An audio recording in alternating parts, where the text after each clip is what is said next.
देखिए, इस सारे मामले में शासन की कमजोरी भी है और शासन की गलती भी है। जब 2-3 गांव ये मांग कर रहे हैं कि हमारा उपखंड 15 किलोमीटर दूरी से हटाकर 85 किलोमीटर कर दिया है और इस बात को लेकर अपना विरोध दर्ज करा रहे हैं शासन के सामने,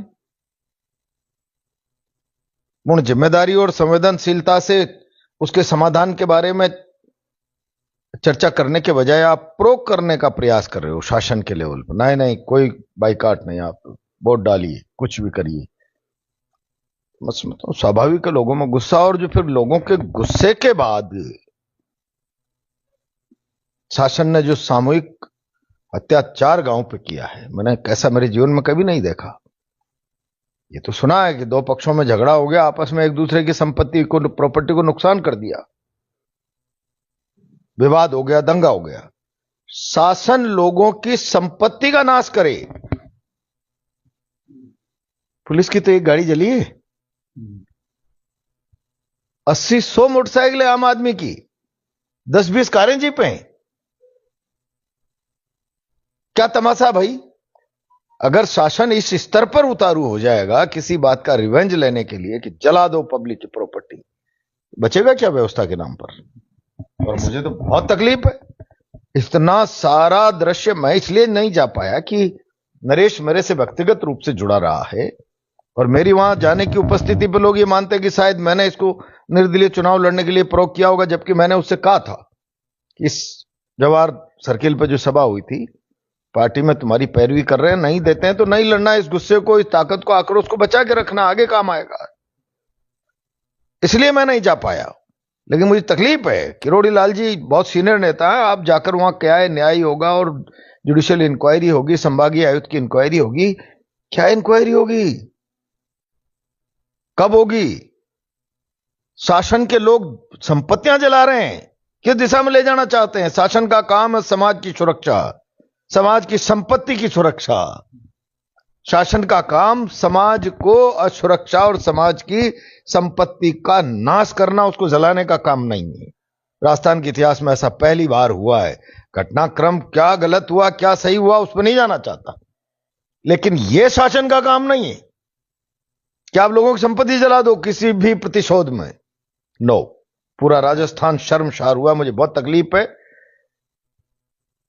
इस पूरे मामले को लेकर जो कलेक्टर जहां है और एसडीएम अमित कुमार को जो थप्पड़ मारा गया, तो और एसपी, इनका प्रशासनिक रूप से कितना दोष मानते हैं आप इस घटनाक्रम में? देखिए, वहां की, चूंकि मैं चुनाव में गया नहीं, मैं प्रशासन का यही दोष मान रहा हूं कि लोग विरोध कर रहे थे कि हम वोटिंग का बहिष्कार करेंगे, तो उन्हें जबरदस्ती वोटिंग का प्रयास नहीं कराना चाहिए था। और जबरदस्ती वोटिंग का प्रयास कराना भी कंडक्ट ऑफ कोर्ट है, गैर कानूनी है, वायलेशन ऑफ इलेक्शन लॉज है। आप नहीं कर सकते जबरदस्ती, शासन के दबाव में यह काम किया है।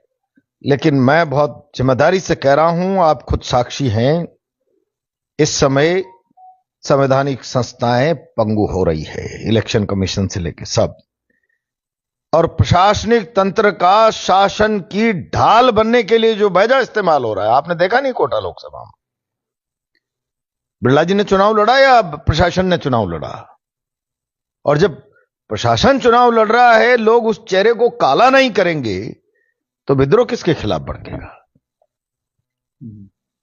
क्या प्रशासन के अधिकारी जिस हल्केपन पर मेरे चुनाव में उतरे थे, वो तो संयोग था कि मैं धरने पे बैठा और कहीं आमने सामने हो जाते तो फिर प्रहलाद गुंजल को भी आप गुंडा कहते, झगड़ा हो जाता। तो पूरे जीवन में किसी सिविलाइजेशन के साथ मिसकंडक्ट का हमारे ऊपर एक उदाहरण नहीं है कि हमने सामान्य आदमी से कोई बदतमीजी की है। फिर भी चुनाव में गुंडा तो कहा गया, आपको कहा गया। तो ये तो वो कायर और हिजड़े किस्म के लोग जो शासन को, प्रशासन तंत्र को अपनी ढाल बनाते हैं, बुज़दिल लोग, वो ऐसी बातें करते हैं।